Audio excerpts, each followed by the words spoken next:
Joe, is there something a little bit loony or absurd about all these people telling you what the number is that Clinton has to hit?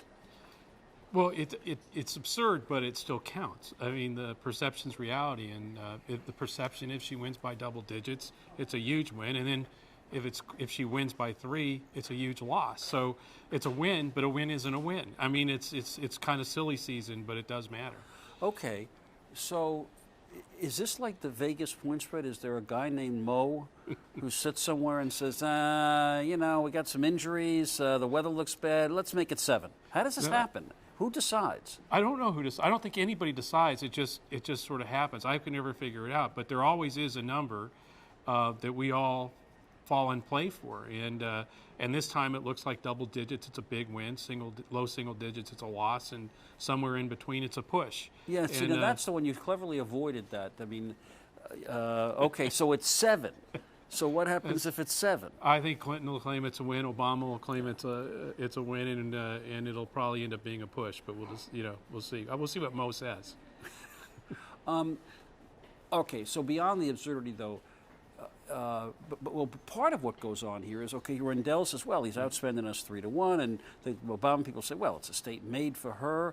I mean, this may be the only business I know of where people intentionally try to disparage their own output. Well, they're both. I mean, Clinton's claiming we're not going to win by much. Both campaigns, are trying to put into play, set expectations as low as possible, so that she's trying to set it so that a 7-point win is a big win.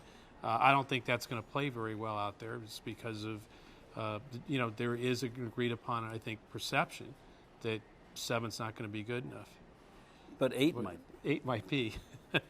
Okay, I'm going to play this silly game because we've certainly seen that in the campaigns past where people have, quote, won even though they lost, like Clinton in '92, and Muskie in New Hampshire lost even though he won. Sure. Which I guess is different from November, where it's, you win. You win or you lose. You win or you lose.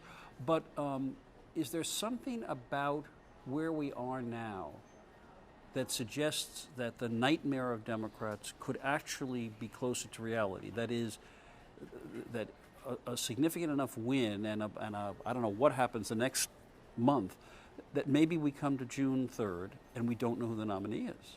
Yes. I mean, if she wins significantly tonight, that could happen. I could see how people ask, well, Obama doesn't seem to be able to close this thing. And he doesn't if that happens tonight. And I think superdelegates then start to look, I mean, are we really going to do this?